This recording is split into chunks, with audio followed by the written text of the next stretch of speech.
नमस्कार। आप देख रहे हैं साहित्य टीवी और मैं सरला मेहता इंदौर से।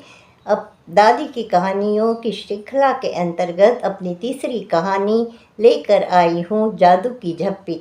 जादू की झप्पी का कमाल तो आप देख ही चुके हैं मुन्ना भाई एमबीबीएस में, और यहाँ साथ में नदियों की कहानी भी आपको सुनाऊंगी। छोटी सी कहानी है। चुन्नू है और उसकी दादी है। तो चुन्नू क्या कहता है, दादी दादी ये क्या कर दिया आपने, मेरा पूरा गाल ही गीला कर दिया। अरे मेरे चुन्नू, ये झप्पी ना बड़े कमाल की होती है, ला मेरे पल्लू से पोंछ देती हूँ। अच्छा तो इस झप्पी के बारे में तुझे एक छोटी सी कहानी सुनाती हूँ। एक बार क्या हुआ पता, नर्मदे माँ नर्मदा ने सुना कि मालवा की गंगा, छोटी बहना क्षिप्रा नदी जो कि उज्जैन में बहती है, उज्जैन से भी निकलती है, और जिसके किनारे पर महाकालेश्वर ज्योतिर्लिंगम का विशाल मंदिर बना हुआ है। तो नर्मदा की छोटी बहना क्षिप्रा का प्रदूषण के कारण जीना दुश्वार हो गया है। जनमानस और पंडों को तो पुण्य कमाने, पैसा कमाने से फुर्सत नहीं। मोक्ष और पाप धोने के नाम पर क्षिप्रा नदी को कचरा पेटी ही बनाकर रख दिया है, किंतु किसी को भी उसकी निर्मल देह पर जमी हुई गाहत नजर नहीं आती। फिर क्या हुआ दादी, अब चुन्नू की तो भैया जिज्ञासा जागी, बच्चे तो होते ही ऐसे। फिर क्या, माँ नर्मदा घर घबराई, और जैसे ही उनको पता चला ना क्षिप्रा नदी के बारे में, तो वो हड़बड़ी में अपनी नीली चुनरिया कांधे पर डाल चल पड़ी। उज्जैन के पास, यानी सांवेर और इंदौर के बीच में एक जगह है उज्जैनी, वहाँ के लिए वो चल पड़ी, क्योंकि उज्जैनी में ही उनको क्षिप्रा से मिलना था। क्षिप्रा जो बीमार हो गई थी, सूख कर कांटा हो गई थी, यानी पानी की कमी के कारण क्षिप्रा का बुरा हाल था। और फिर क्या हुआ, माँ नर्मदा घबराहट में पहुंच गई सीधी ग्राम उज्जैनी।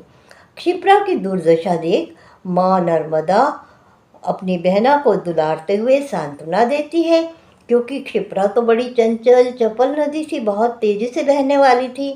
तो वो क्या कहती है माँ नर्मदा, मेरी चपला सी चंचला बहन शांत हो जा। यूँ तो जो धर्म प्राण कावड़िए हैं ना, वो क्या करते हैं, तो हमारा मिलन कराते हैं। मेरा जल कहाँ से, ओंकारेश्वर से, जहाँ मैं बहती हूँ वहाँ से वो कावड़ में जल भर भर कर उज्जैन पहुँचते हैं, और उज्जैन की क्षिप्रा नदी में वो सारा जल उड़ेल देते हैं, कावड़ में भर के लाते हैं। छोटे छोटे कलश रहते हैं उनके पास, तांबे के कलश, और इस तरह से दोनों का मिलन हो जाता है।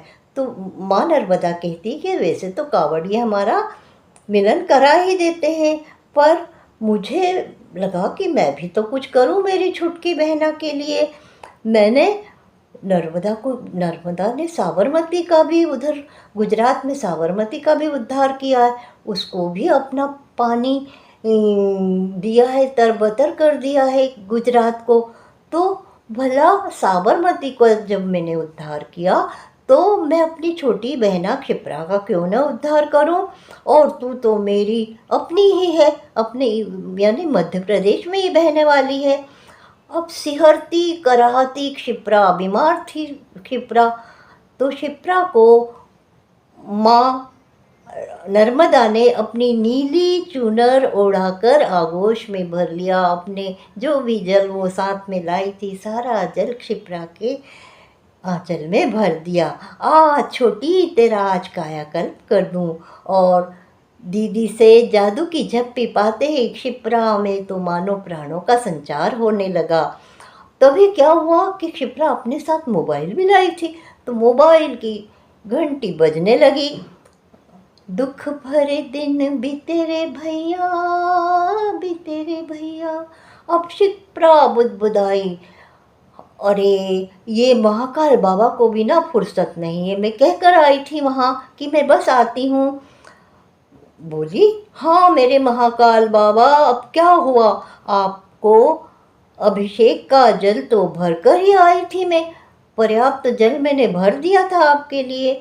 हाँ बाबा, बस पहुँच ही रही हूँ अपनी नर्मदा दीदी के साथ आपके चरण पखारने, यानी अपने आंचल में नर्मदा माँ का जल लेकर वो उज्जैन पहुँचने ही वाली है।